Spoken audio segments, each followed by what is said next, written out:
Hello friends, how are you. So friends, जैसे पहली channelling निकल के आई थी उसके साथ की और बहुत चीज़ें निकल के आ रही हैं जो मैं आपको बताना चाहती थी। तो let's begin with this channelling. So friends, जो नार्सिसिस्टिक मदर का टेम्पलेट निकल के आया है इंडियन फीमेल सिनेरियो में, उसमें कुछ और बातें निकल के आ रही हैं जो आपके लिए सुननी बहुत ज़रूरी हैं। आप मालूमात कर सकते हैं कि क्या आपके साथ वो सब चीज़ें हो रही हैं, और अगर हो रही हैं तो जो छोटी छोटी चीज़ें आपको बताई जा रही हैं प्रैक्टिस करने के लिए वो आप कर सकते हैं, या आप इस चीज़ पे थोड़ी और रिसर्च कर सकते हैं इस टेम्पलेट पे, और आप अपने पर्सनल केस में जान सकते हैं कि आपको क्या करना चाहिए। या हमारी पर्सनल रीडिंग्स भी हैं नार्सिसिज्म को लेके बनाई गई हैं जो हमारी वेबसाइट पे हैं। अगर आप चेक करें तो नार्सिसिस्टिक स्पिरिचुअल वर्क का एक अलग ही कॉलम बना हुआ है, तो आप उसको भी जाके चेक कर सकते हैं। तो फ्रेंड्स, जो निकल के आ रहा है कि जो इंडियन नार्सिसिस्टिक मदर है वो पहले तो बड़ी सारी कन्फ्यूजन फैलाती है आपके मन में और आपका कॉन्फिडेंस लो करती है, क्योंकि उसको कोई भी चीज़ ठीक नहीं लगती। आपको लगता है जो पिछले हफ्ते गलत चीज़ की थी आज इस हफ्ते उसको सुधार दूं, पर इस हफ्ते उसकी एक्सपेक्टेशंस कुछ अलग ही हो जाती हैं और वो चीज़ उसको इस हफ्ते सेटिस्फाई नहीं कर पाती। तो ऐसे करते करते आपका पहले फर्स्ट एंड फॉरमोस्ट स्टेप तो जो होता है आपका कॉन्फिडेंस लो हो जाता है बिल्कुल, क्योंकि आप समझ नहीं पाते कि ये नार्सिसिस्टिक टेम्पलेट है। आप उसको एक नॉर्मल लाइफ का हिस्सा लेते हो, और क्योंकि उस नॉर्मल लाइफ के हिस्से में कोई आपकी किसी भी चीज़ को पसंद नहीं कर रहा, तो आपका फर्स्ट एंड फॉरमोस्ट जो हिट आती है वो आपकी सेल्फ एस्टीम पे आती है। आपका कॉन्फिडेंस बहुत लो हो जाता है, आपको लगता है आप कोई भी चीज़ ठीक कर ही नहीं पाते। फिर वो जो दूसरा पहलू होता है वो कन्फ्यूजन क्रिएट करेगी आपके मन में।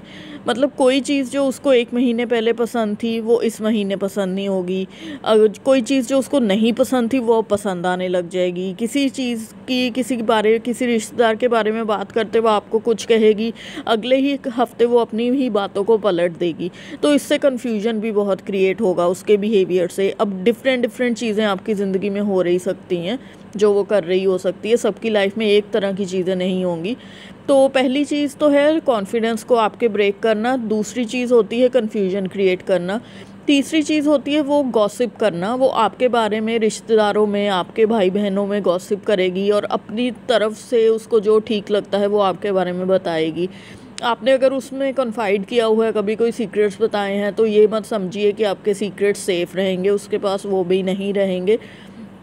रिश्तेदार जब इकट्ठे होते हैं तो ख़ास करके वो एक बड़ी ही बैड पिक्चर आपकी प्रेजेंट कर सकती है, या रिश्तेदारों की बजाय नेबर्स के साथ या कोई किट्टी पार्टीज़ में वो जाती है तो वहाँ भी कर सकती है। और एक जो और पहलू निकल के आ रहा है जिसको ट्रायंगुलेशन कहते हैं। ट्रायंगुलेशन का मतलब होता है एक ट्रायंगल बना देना, एक 3 पार्टी स्टोरी बना देनी। आपके और आपके भाई बहनों के बीच में वो ये कर सकती है या कर रही होगी।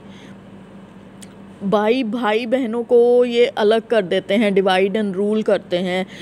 बहन को आपके बारे में गलत चीज़ें बताएगी, या आपको बहन के बारे में गलत चीज़ें बताएगी, या गॉसिप करेगी, या चुगलियाँ करेगी, ताकि आपकी जो इमेज है अपने भाई बहन के लिए, आपके भाई बहन की इमेज आपके मन में ख़राब हो जाए और उनके मन में आपकी इमेज ख़राब हो जाए।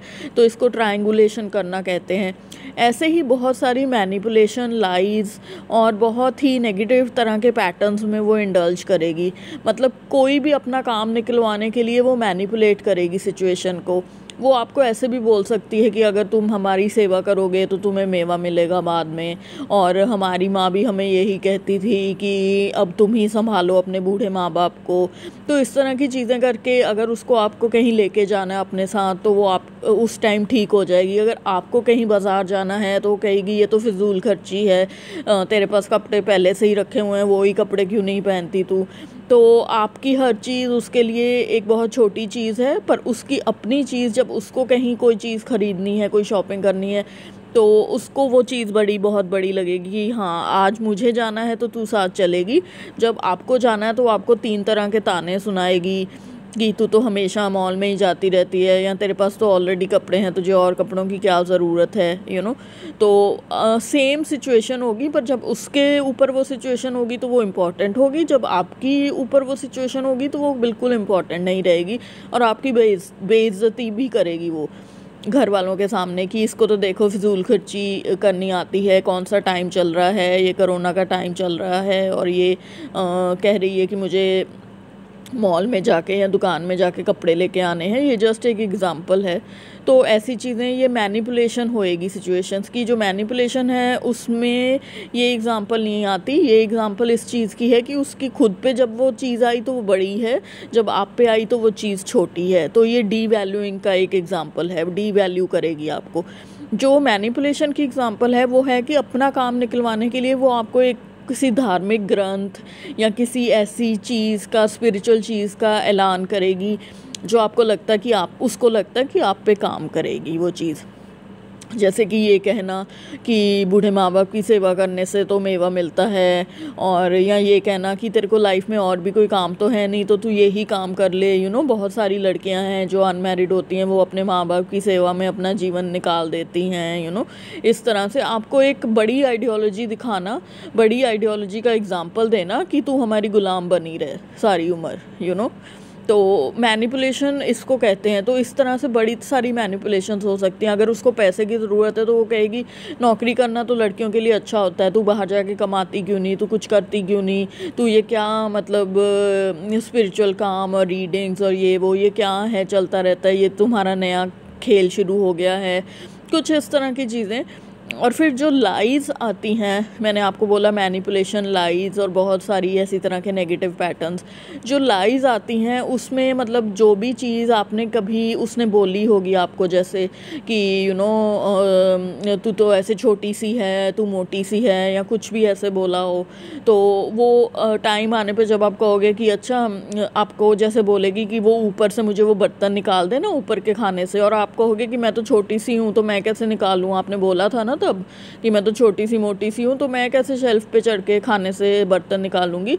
तो फिर वो कहेगी अच्छा मैंने तो ऐसे कहा ही नहीं। तो वो लाइज़ का सहारा भी लेगी बहुत टाइम पे कि उसने जो आपको कहा होगा कभी या आपको बुरा बोला होगा तो वो उसको बिल्कुल ही नकार देगी। और ये किसी भी सिचुएशन में हो सकता है। मैनिपुलेशन करेगी आपको एक बड़ी आइडियोलॉजी देके कि आपको ऐसे ही करना चाहिए, या देखो उनका बच्चा कैसे करता है उनकी सेवा, या वो उनकी लड़की देखो कैसे करती है, उनकी लड़की को कितनी अच्छी कुकिंग और बेकिंग आती है। तो हर तरह आपको डीवैल्यू करना, मैनिपुलेट करना अपना काम निकलवाने के लिए। लाइस का इस्तेमाल करना, लाइस का इस्तेमाल होता है जो उन्होंने अब्यूज़ की भी होती है उसको बिल्कुल नकार देते हैं, बिल्कुल कह देते हैं कि अच्छा तू ऐसे ही क्यों रहती है, चिड़ी हुई क्यों रहती है सारा टाइम, तो हमेशा उदास क्यों रहती है। अच्छा, और आप कहोगे कि आप मेरे से कैसा बिहेवियर कर रहे हो, 1 साल हो गया, 2 साल हो गए, 5 साल हो गए, तो कहेगी हमने तो कुछ किया ही नहीं, हम कहाँ कुछ करते हैं। और क्योंकि फादर भी इनेबलर है तो वो तो बिल्कुल समझ ही नहीं पाते बहुत टाइम तक कि ये हो क्या रहा है। उनको लगता है कि जब आप बहस करते हो तो उनको भी ये लगेगा कि तुम छोटी हो और तुम अपनी माँ से बहस करती हो। और क्योंकि इंडियन सोसाइटी में माँ का एक बहुत बड़ा जो इमेज है माँ की वो बहुत बड़ी है। जब नार्सिसिस्टिक पैटर्न माँ में निकल के आता है बजाय कि आपके हस्बैंड में या स्पाउस में या बॉयफ्रेंड में या फादर में निकल के आए, तो वो उसको बहुत बड़ा मुद्दा बना लिया जाता है। तुम अपनी माँ के बारे में ऐसे कैसे सोच सकती हो, माँ तो भगवान का रूप होती है, माँ तो ऐसे कर ही नहीं सकती। और जब वही माँ ये कर रही होती है तो देखिए जो इसका एक तो एंगल है कि माँ ऐसे कर ही नहीं सकती इंडियन सोसाइटी में।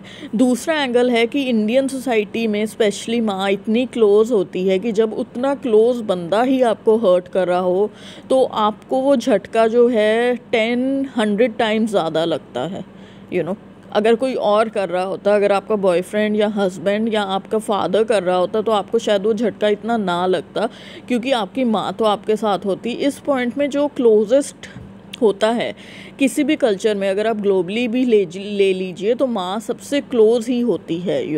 एटलीस्ट बचपन में तो होती है ना, अगर वेस्टर्न कल्चर्स में भी लें कि बाद में तो कोई क्लोज नहीं रहता वहाँ, तो एटलीस्ट बचपन में तो होती है। तो माँ सबसे क्लोजेस्ट होती है। जब आपको अपनी लाइफ का सबसे बड़ा झटका ही माँ से लग रहा है तो फिर आपको ये भी लगता है, उसके साथ जो डिवाइन फेमिनाइन है उसको ये भी लगता है, या वो जो लड़की है जिस पे वो अब्यूज़ हो रही है उसको ये भी लगने लग जाता है कि इससे आगे कुछ है ही नहीं है लाइफ में, या मैं इतनी बदतर हूँ, या इतनी मतलब मेरी किस्मत इतनी बुरी है कि एक जो माँ से मुझे थोड़ा सा हारा की एक्सपेक्टेशन थी अपनी ट्विन फ्लेम जर्नी पे या किसी और बुरी चीज़ से मुझे बचाने के लिए, तो वो ही मेरे लिए सबसे बुरी चीज़ इस टाइम पे बनी हुई है।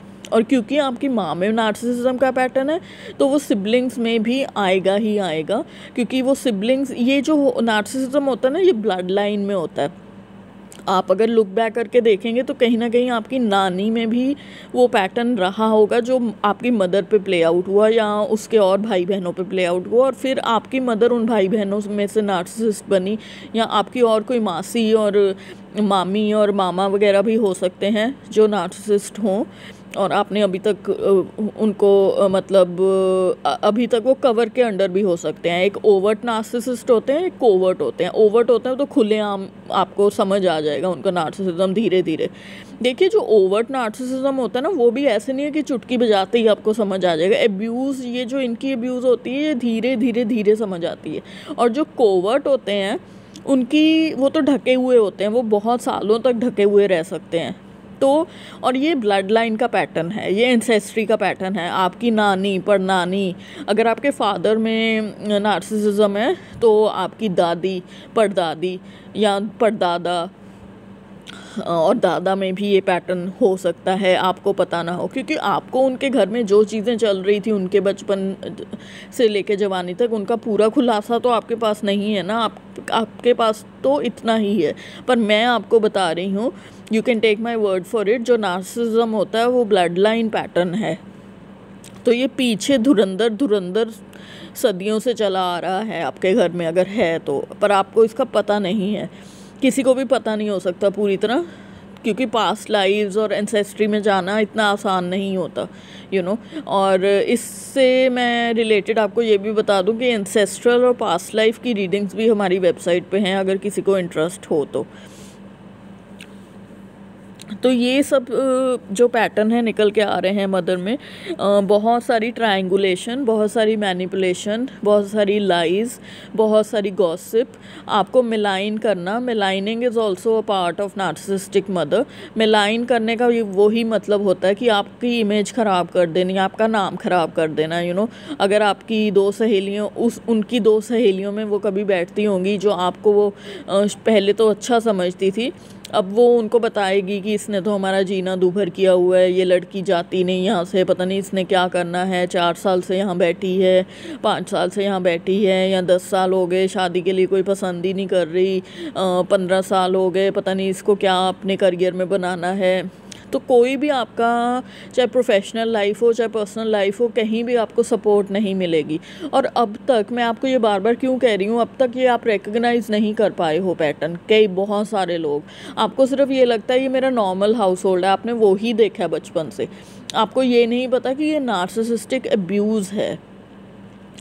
तो वो पैटर्न अब जाके ट्विन फ्लेम जर्नी के थ्रू रिफ्लेक्ट होके वापस मिरर होके आपके पास आ रहा है, और आपको अब जाके वो डिवाइन टाइमिंग आया है जब आपको पता चले कि ये actually this has a label.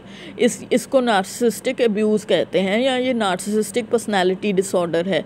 और मैं आपको ये भी बता दूँ, क्योंकि मैं एक मेडिकल प्रोफेशनल हूँ, नार्सिसिस्टिक पर्सनालिटी डिसऑर्डर जो होता है वो हॉस्पिटल्स में साइकाइट्रिस्ट जो होते हैं वो ट्रीट नहीं करते, क्योंकि नार्सिसिस्टिक या नार्सिसिज्म जो है ये एक पर्सनालिटी डिसऑर्डर है।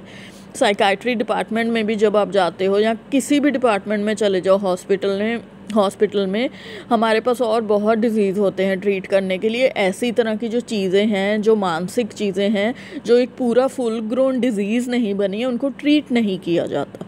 उनके बारे में सिर्फ काउंसलिंग मिल सकती है आपको, यू नो। उनके लिए कोई दवाइयाँ नहीं दी जाती, यू नो। या अभी इंडिया में या इवन वेस्टर्न वर्ल्ड में इसको इतना भयंकर डिजीज़ नहीं माना गया है कि उसकी दवाई दारू की जाए हॉस्पिटल में जाके। तो ये मैं आपको क्लियर कर दूँ, इसकी कोई भी पिल नहीं है या इसकी कोई भी इंजेक्शन नहीं है इसके लिए, यू नो। इसके लिए जो है वो सिर्फ काउंसलिंग, और उसमें भी बहुत सारी रिसर्च हुई है। आप अगर चाहते हैं तो आप देख सकते हैं, पबमेड है एक वेबसाइट जिस पे सब मेडिकल रिसर्च पोस्ट होती है। तो ये मैं सिर्फ आपको इसलिए बता रही हूँ, ये कोई और रीडर नहीं बताएगा, क्योंकि मैं पेशे से एक मेडिकल डॉक्टर हूँ, इसलिए मैं बता सकती हूँ आपको। मैं I am licensed to tell you this. जब आप रिसर्च भी देखेंगे इसकी, जो मैं कह रही हूँ कि काउंसलिंग इसकी एकमात्र इसका सॉल्यूशन है, जो काउंसलिंग भी है इसकी वो भी इफ़ेक्टिव नहीं होती इतनी, क्योंकि ये जो लोग हैं ये कभी डॉक्टर के पास जाएंगे ही नहीं। अगर आप इनको कहिए भी कि आपको नार्सिसिज्म है या आपको नार्सिसिस्टिक पर्सनालिटी डिसऑर्डर है और आप मेरे साथ चलिए ताकि आपकी काउंसलिंग हो सके, तो दे विल नेवर गो। और जो सेकंड इशू आ जाता है, जो मैंने आपको पहले बताया फर्स्ट एंड फॉरमोस्ट, कि इसको एक डिज़ीज़ की तरह अभी देखा ही नहीं जाता, क्योंकि दुनिया में और बड़ी प्रॉब्लम्स है डील करने के लिए डॉक्टरों के पास या साइकाइट्रिस्ट के पास। तो इसको पहली चीज़ है, तो इसको वो ही एक्सेप्ट नहीं करते कि हाँ जी हम इसको ट्रीट करेंगे। ट्रीटमेंट के लिए कुछ है ही नहीं है प्रैक्टिकली, काउंसलिंग के सिवाय।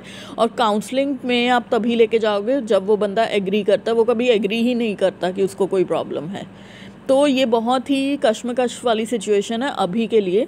मे बी आने वाले 10 सालों में इसको एक डिज़ीज़ का दर्जा दे दिया जाए और इसके लिए शायद कोई दवाइयाँ भी निकल आएँ। हाँ, आपको वो आपकी जो मानसिकता ख़राब हो रही है उनके कारण, उसके लिए आपको एंटी डिप्रेसेंट्स दे देंगे। पर जो एंटी डिप्रेसेंट्स होते हैं उनकी खुद की एक मोहलत होती है कि आपको 9-10 महीने वो खाने पड़ते हैं। और एंटी डिप्रेसेंट्स लेना कोई मामूली बात नहीं है, उनके अपने खुद के साइड इफ़ेक्ट्स होते हैं। तो ये मैं प्रचार नहीं कर रही, पर मैं आपको इसका मेडिकल एंगल बता रही हूँ। मैं आपको यही कहूँगी कि आप खुद की हिम्मत से ही इसके साथ डील कीजिए। आपको काउंसलिंग अगर थोड़ी बहुत कहीं लेनी है तो आप ले सकते हैं। और आपको अगर रीडिंग करवा के देखना है कि मेरे घर में ये कहाँ से आया पैटर्न और कितनी सदियों से चला आ रहा है या क्या आगे होने वाला है, तो उसके लिए आप रीडिंग करवा सकते हैं। मैं आपको यही कहूँगी कि आप जो हीलिंग मोडालिटीज़ हैं उनका ही इस्तेमाल कीजिए। और अगर आप मेडिकल चीज़ों का इस्तेमाल करना भी चाहते हैं तो आप दवाई दारू करने की बजाय सिर्फ काउंसलिंग लीजिए अगर आप ले सकते हैं। और वो भी आप खुद ले सकते हैं। आप उस पर्सन को फोर्स नहीं कर सकते कि आपको कुछ है ख़राब, क्योंकि उस पर्सन को तो लगता ही नहीं है कि उसको कुछ ख़राब है। किसी भी नार्सिसिस्ट को दुनिया में नहीं लगता कि वो कुछ गलत कर रहा है, क्योंकि उसकी सोच तो वैसी ही है। उसकी सोच तो सेल्फ सेंटर्ड, अपना काम निकलवाने वाला, self centred, manipulating, ego centric, egoistic, lies, triangulation, maligning your name, उसके लिए ये जीवन है, ये उसके जीवन की सच्चाई है। और आपके जीवन की ये सच्चाई है कि आपको पता है कि ये सब नेगेटिव ट्रेट्स हैं, नेगेटिव पैटर्न्स हैं। इवन जब आपके भाई बहनों में भी ये पैटर्न्स देखे जाएंगे आगे उनकी फैमिलीज़ में, जैसे मैंने बताया, या वो प्रॉक्सी एक्ट करेंगे आपकी माँ के लिए, जब आपकी माँ आपके साथ ये बुरा बिहेवियर नहीं कर रही होगी, तो उन भाई बहनों को भी ये नॉर्मल लगता है। उनको भी ये नहीं लगता कि ये कोई ख़राबी है उनमें। उनके लिए वो बिल्कुल ठीक है। और आपकी माँ के लिए भी आपकी माँ बिल्कुल ठीक है। उनकी नज़रों में, आपके भाई बहनों की नज़रों में या आपकी माँ की नज़र में आप हो ख़राब, जिसके कारण उनको दुख हो रहा है। आप ख़राब हो, आप कंट्रोल नहीं हो रहे, आप जो भी वो चीज़ें करवाना चाह रहे हैं आपसे करवा नहीं पा रहे, आप एक लाइट बीइंग हो, आप ख़राब हो। और आपको ये पता है कि एक्चुअल में वो लोग हैं जो ख़राब हैं, जो आपका जीवन नष्ट कर रहे हैं, पर उन लोगों को आप ख़राब लगते हो और आप उनका जीवन नष्ट कर रहे हो। तो ये इतनी बड़ी कश्मकश है कि इसमें मेडिकल एंगल अभी अगले 5 साल या 10 साल तक मुझे नहीं लगता आ पाएगा, क्योंकि शायद आप समझ पाओ या ना, पर ये जो नार्सिसिस्टिक पर्सनालिटी डिसऑर्डर है, ऐसे ही और 6-7 डिसऑर्डर भी होते हैं। एक उनमें से होता है हिस्ट्रियोनिक पर्सनालिटी डिसऑर्डर, जिसमें बंदा अपने आप को बहुत बड़ा किंग या क्वीन समझता है और वैसे ही बिहेव करता है। तो ये जो डिसऑर्डर्स हैं ना, अभी इनको सिर्फ DSM क्राइटेरिया में डाला गया है। मतलब अभी सिर्फ इनको एक ऐसे क्राइटेरिया, DSM क्राइटेरिया में मैं डिटेल में नहीं जाऊंगी, एक मेडिकल टर्म है। अभी इनको सिर्फ उस क्राइटेरिया में डाला गया है कि ये अभी टेक्स्ट बुक्स में छपने लगे हैं 5-6 सालों से या 10 सालों से छपने लगे हैं अभी। तो इनका जो उसके आगे है ना, अभी कुछ डिसाइड ही नहीं हुआ, क्योंकि ये डिसऑर्डर से कोई मरता नहीं है। तो ये उस तरह की डिजीज़ नहीं है कि इन पे बहुत सारा ध्यान दिया जाए। जैसे साइकाइट्री में और भी डिजीज़ हैं, जैसे क्लिनिकल डिप्रेशन हो गया, स्किज़ोफ्रेनिया हो गया, बाइपोलर डिसऑर्डर हो गया, उनसे लोग मर सकते हैं। तो इसलिए उनकी मालूमात और उनकी दवाई दारू, उनके इंजेक्शंस, उनकी आईवी मेडिकेशन सब अवेलेबल हैं। पर ये पर्सनालिटी के डिसऑर्डर्स हैं कि कोई कैसा है, कोई कैसा है। कोई अवॉइडेंट पर्सनालिटी डिसऑर्डर एक होता है जिसमें बंदा हमेशा दूसरों से कट कट के रहता है, एंटी सोशल होता है। हिस्ट्रियोनिक पर्सनालिटी डिसऑर्डर होता है जिसमें बंदा बहुत जैसे ड्रामेटिक होता है, ड्रामा जैसी पर्सनालिटी होती है। फिर ग्रैंडियोस पर्सनालिटी डिसऑर्डर होता है जिसमें किंग क्वीन समझता है कोई अपने आप को। तो ऐसे बहुत सारे डिसऑर्डर हैं, उनमें से ही एक नार्सिसिस्टिक पर्सनालिटी डिसऑर्डर है। पर अब जो अवॉइडेंट पर्सनालिटी डिसऑर्डर है वो बंदा अपने आप को ख़राब कर रहा है एंटी सोशल होके, ठीक है, उस पर ही उसका नेगेटिव इफेक्ट आ रहा है। जो ग्रैंडियोस पर्सनालिटी डिसऑर्डर जो आपको किंग क्वीन समझता है वो भी कितना दूसरों को परेशान कर देगा,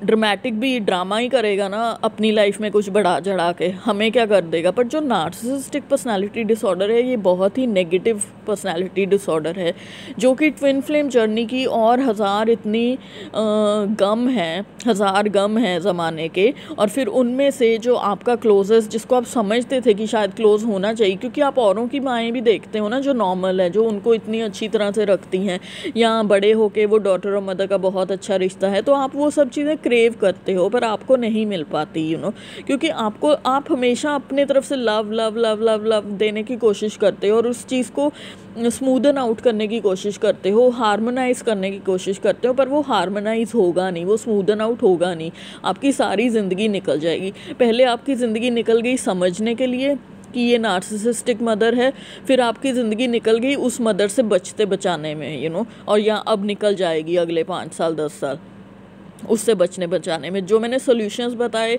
कि उनसे बच के रहिए, उनसे कम बात कीजिए। ग्रे रॉक मेथड होता है जिसमें आप रॉक की तरह बन गए, आपको कुछ असर ही नहीं पड़ता उनके कहने का, रिएक्शन ख़त्म कर दीजिए, इमोशन ख़त्म कर दीजिए। ये आसान नहीं है करना, क्योंकि आप अपनी माँ के साथ कैसे इमोशन ख़त्म करेंगे, या आपकी माँ के साथ बिल्कुल बात करना कैसे बंद करेंगे।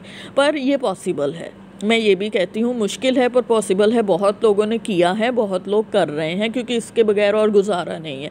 रोज़ रोज़ की ज़िल्लत सहने से अच्छा है मुंह बंद कर लीजिए, अपने ही घर में नो कांटेक्ट हो जाइए। आपका एक कमरा तो होगा, या अलग से एक कमरा नहीं है आपका अपना, तो कोई तो ऐसा कॉर्नर होगा घर का जो आपका होगा, वहाँ बैठे रहिए, जो आपने करना है खुद वो कीजिए। थोड़ी देर बाहर बिता लीजिए घर के, कहीं चले जाइए। आजकल ज़्यादा तो आप कहीं किन्हीं जगह पे जा नहीं सकते, फिर भी थोड़ा तो अनलॉक हुआ है आप जा सकते हैं। तो ऐसे करके ही आपको अपना दिन निकालना पड़ेगा। मेरे से कई लोगों ने पूछा कि आपने सॉल्यूशंस नहीं बताए, तो सॉल्यूशंस बताए मैंने। सॉल्यूशंस इतने कम हैं इस चीज़ के, वो ही सॉल्यूशंस हैं। इमोशंस कम दिखाइए, रिएक्शन कम दीजिए उनके बकवास करने पे, नो कांटेक्ट हो जाइए, घर में ही कम से कम बात कीजिए, मुंह बंद रखिए, मुंह सिला होकर सिल के रखिए। आपको बहुत मुश्किल लगेगा, क्योंकि ऑब्वियसली आप भी एक्सप्रेस करना चाहते हो, आप एक लाइट बीइंग हो, आप एक लविंग क्रीचर हो, आप भी घुल मिल के रहना चाहते हो। हर रोज़ आपके मन में ये आएगा कि मैं घुल मिल के रहूँ, मैं ऐसे रहूँ, मैं वैसे रहूँ, पर वो हो नहीं सकता आपके केस में, तो नो कांटेक्ट होना, रिएक्शन ना देना, इमोशंस ना दिखाना, या अगर आप कर सकते हो किसी और शहर में जाके नौकरी कीजिए, अलग से रहिए, या अलग से उसी शहर में अपना घर ले लीजिए। वो तभी हो सकता है जब आपके फाइनेंसेस होंगे स्ट्रॉन्ग, जो कि इस पॉइंट पे आके फाइनेंसेस भी क्रैश हुए होते हैं ट्विन फ्लेम जर्नी में सबके। तो इसलिए ये पॉसिबिलिटी बहुत कम है कि आप एकदम से घर छोड़ देंगे और एकदम से, और इंडिया में ऐसी पॉसिबिलिटी भी कम है कि एकदम आप कहीं रेंट आउट कर लेंगे अपार्टमेंट, क्योंकि एक सिंगल लड़की के लिए एक घर अब रेंट आउट करना भी बहुत मुश्किल है इंडिया में। हज़ार तरह के क्वेश्चन पूछते हैं लोग, कहाँ से आए हो। अगर लड़की अकेले रह रही है तो वो सोचते हैं कि लड़के यहाँ बुलाने लग जाएगी, अगर सिंगल लड़का ले रहा है तो उसको तो बिल्कुल ही नहीं देते, तो ऐसी बहुत तरह की प्रॉब्लम्स आती है। अगर आप कहोगे आप बाय कर लोगे घर, तो आपके पास उतने फाइनेंसेस भी होने चाहिए ना कि एक अपार्टमेंट बाय कर लोगे या एक घर बाय कर लोगे, या रेंट आउट करने के लिए भी रेंट सस्ते तो हैं नहीं है। तो ये अगर प्रॉब्लम और स्पेसिफिकली जो छोटी एज के लोग हैं, जो 20 साल के, 15 साल के, 25 साल के लोग हैं, जो 40 साल का, 50 साल का, वो तो सोच भी लेगा कि हाँ, और वो शायद अभी अपने घर से बाहर ही रह रहा होगा। जो छोटी एज के लोग हैं उनके लिए बहुत मुश्किल है। उनके लिए यही एडवाइस है कि हर दिन सुबह उठ के अपना मेडिटेट करो कि मैं नो कॉन्टैक्ट में ही रहूँगी, मैं कम से कम बोलूँगी, कम से कम रिएक्शन दूँगी। उससे देखना धीरे धीरे पीस ऑफ माइंड आना शुरू हो जाएगा। और आपके भाई बहनों को भी यूज़ किया जाएगा आपके खिलाफ, ट्रायंगुलेशन भी होगी, मिलाइनिंग भी होगी। कोई आंटी आपको कहेगी या आपको किसी और से सुनने में आएगा कि तेरी मम्मी ने तेरे बारे में ऐसे ऐसे बोला उस पार्टी में आके, तो आपका बहुत खून खोलेगा। आपकी मदर जो नार्सिसिस्ट है वो करना ही ये चाहती है, वो खून ही खुलवाना चाहती है आपका, कि खून खोले और अब एक बुरी सी फाइट करो, बुरा सा रिएक्शन दो, और वो फिर लोगों को और बता सके, देखा ये तो करती ही ऐसे है, ये तो बोलती ही ऐसे है, इसका तो रोज़ का बिहेवियर ही ऐसा है। तो ये भी मिलाइनिंग का पार्ट है। जब 10-15 दिन शांति से निकल जाएंगे ना, उसको आपकी तरफ से कोई भी ऐसी चीज़ नहीं मिलेगी तो वो आपको और भड़काएगी फिर 15 दिन के बाद, ताकि आप और कोई बुरी सी फाइट करो उसके साथ इन रिएक्शन। पर वो बाद में बोलेगी मैंने तो इसको कुछ बोला ही नहीं था, या वो सिंपल सी कोई चीज़ आपको बोल देगी, देख कैसी मोटी लग रही है स्कर्ट में तू, तो आपका तो खून खौल जाएगा, पर वो तो धीरे से बोल के निकल जाएगी। और उसके बाद आप एक बवंडर मचाओगे घर में, आपके फादर, भाई बहन सब उसमें इन्वॉल्व हो जाएंगे, और आपका अपनी मदर को ऊंचा नीचा बोलने लग जाओगे। और फिर वो यही बोलेगी सबके सामने कि देखा कैसे बोलती है, लड़की है और कैसे बोलती है, कैसे इसकी ज़ुबान खुली हुई है। इस तरह की चीज़ें मुझे दिखाई जा रही हैं, आपके घर में हो रही हों तो आपको ये मालूमात होगी।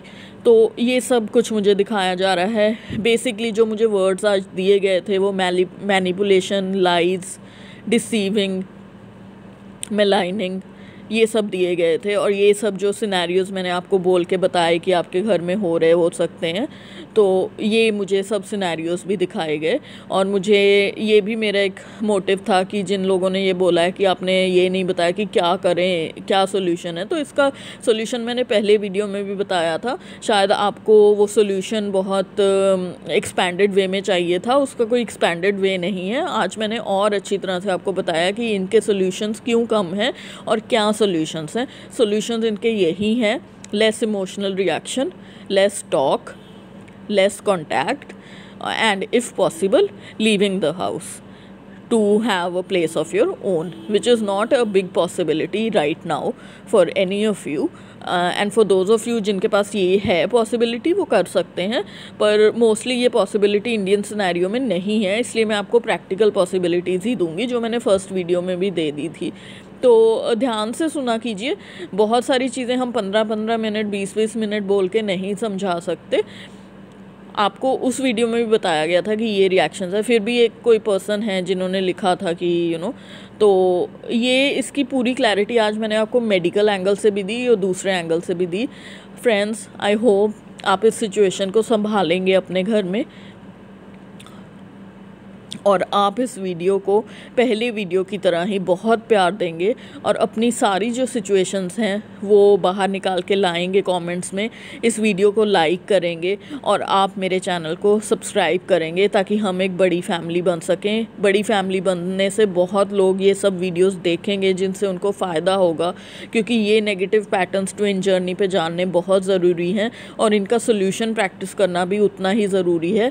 तो जो लोगों को लगा कि पहले वीडियो में इतनी विस्तार से नहीं बताया गया इसके सॉल्यूशंस के बारे में, वो ये वीडियो ज़रूर देखें, और जो उनको कमी लगी थी वहाँ वो यहाँ उनकी आई होप मैं पूरा कर पाई हूँ।